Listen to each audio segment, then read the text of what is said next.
সকল ধর্মের মানুষকে জানাই আন্তরিক শুভেচ্ছা এবং অভিনন্দন। আমার জিয়া পরিবার এবং ভাই বন্ধু শ্রদ্ধাভাজন বড় ভাইদেরকে সবাইকে জানাই ঈদ মোবারক।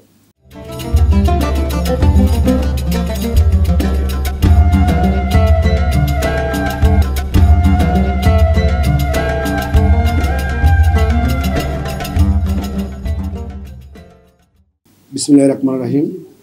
পবিত্র ঈদ আজহার উপলক্ষে দেশ এবং প্রবাসের সকল জিয়া পরিবারের সদস্য, সকল শ্রদ্ধাভাজন সিনিয়রদেরকে জানাই আন্তরিক শুভেচ্ছা এবং অভিনন্দন, ঈদ মোবারক। আমি 13 নম্বর ওয়ার্ড যুবদলের সাবেক যুগ্ম আহ্বায়ক আব্দুর রহমান। সকল শ্রেণী পেশার মানুষ, সকল দলের আমার জিয়া পরিবারের ভাই বোন সবাইকে জানাই ঈদ মোবারক। ঈদ মানি হচ্ছে আনন্দ, ঈদ মানি খুশি।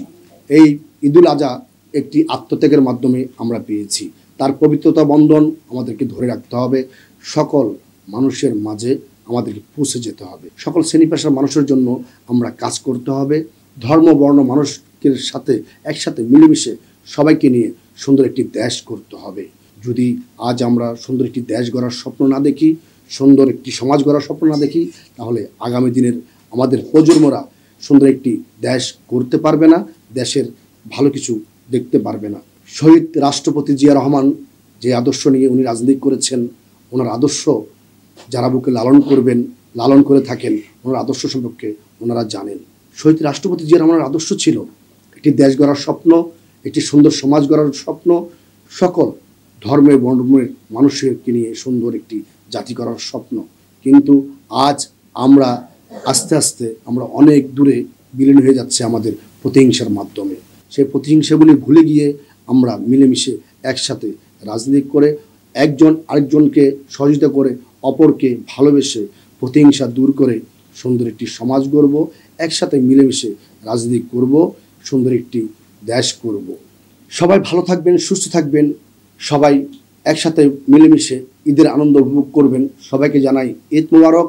আর আমরা কোরবানির যে বর্জনগুলি আছে সুনির্দিষ্ট জায়গায় ফেলতে হবে।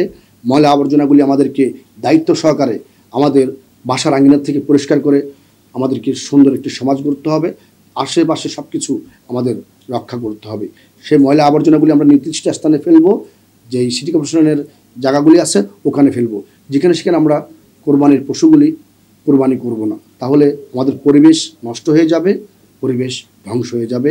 তাতে অনেক অবশ শিশুরা ক্ষতিগ্রস্ত হবে, অসুস্থ মানুষগুলি আরও ক্ষতিগ্রস্ত হবে। সেই ব্যাপারে আমাদের সবাইকে সচেতন থাকতে হবে।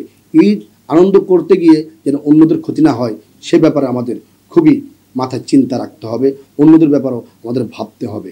সকল ধর্মের মানুষকে জানাই আন্তরিক শুভেচ্ছা এবং অভিনন্দন। আমার জিয়া পরিবার এবং ভাই বন্ধু শ্রদ্ধাভাজন বড় ভাইদেরকে সবাইকে জানাই ঈদ মোবারক।